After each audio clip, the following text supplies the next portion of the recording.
So, artists, we're at that place, hopefully, where you are looking at your sculpture and you have finished completely putting that skin on, or that layer of white paper over your sculpture. But make sure that you are thinking and realizing that you can still do number 3 paper mache. And if this is number 3 paper mache, oh, no, I don't think it is. Look at all these spots that I haven't covered. You want to make sure that you do that first. Once that is done, then you need to start thinking about what you're going to be adding to make the story of whatever it is that you've made really come alive. And that first layer is kind of like adding the clothes. And that is your first layer of paint. Now I have to ask, is there number 3 painting on your sculpture? There should be.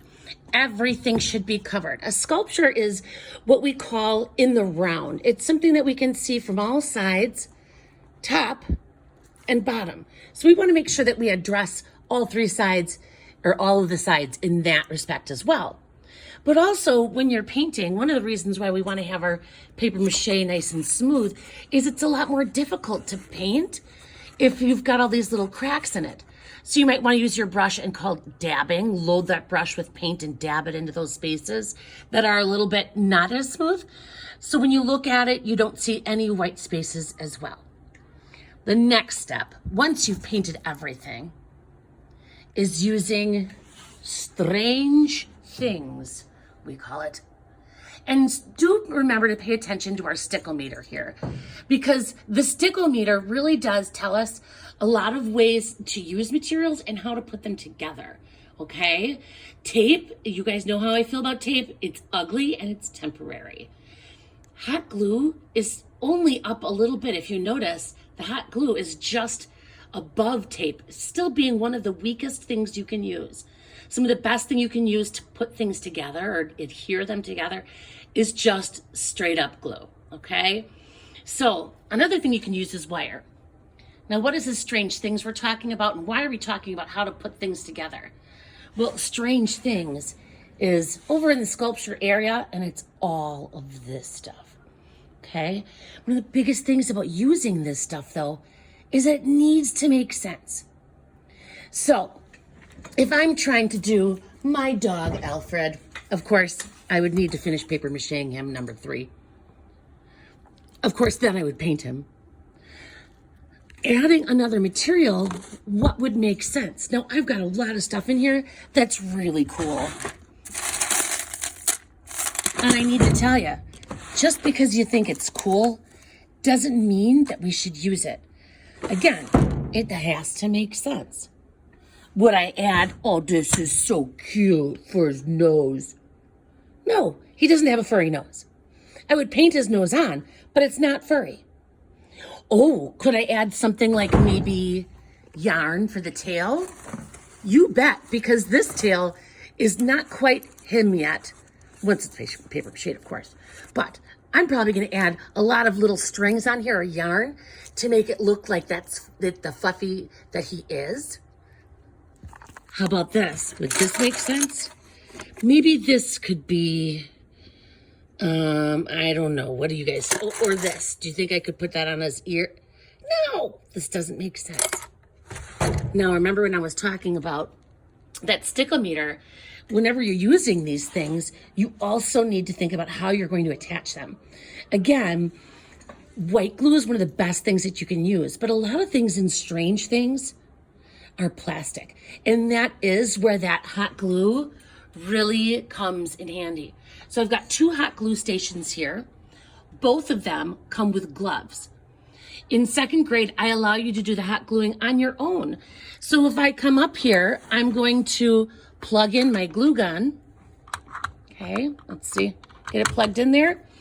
Then put on my gloves. You need to use both, okay? Then is in this gun right here, it's out of glue. So what you're gonna wanna do is fill it, and we just take a stick and you put it in the back. Now, I'm not gonna kid you. This is gonna take a few minutes to warm up. Don't expect it to work right away. You see the Google eyes in the back? Yes, Google Eyes are something we can use in sculpture. None of these things, be very clear though, should ever be used on anything paper. We use paper collage things for that. This is only for sculpture.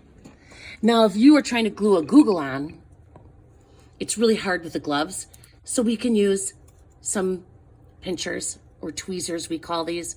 So I can use this with my gloves to hold on to that hot glue gun, and this is gonna make anything, or not glue gun, sorry, the Google Eye, and this is gonna make applying things a lot easier. Again, you must be a second grader to use a glue gun, and you must wear the gloves. You always wanna think about safety first. If you're a first grader, what you're gonna wanna do is make sure that you, of course, unplug it when you're done. You wanna make sure that you ask the adult in the room to hot glue for you. This, by the way, should be dry from paint before you add anything, okay? Also, do make sure your name is on the bottom. We're not gonna be adding that on a wet paint either. However, you wanna make sure it's dry to use the Sharpies or the pencils. Now, I'm just gonna show you a couple different ways that, here's my line. I made my not so cowardly line right here. And I want you to look at all the accessories that I used. A lot of yarn. Notice how I used pipe cleaner. If you guys remember, that Stick-O-Meter pipe cleaner is like on the top. It's a wire. And that was really easy to hold on to this, or to make this little guy.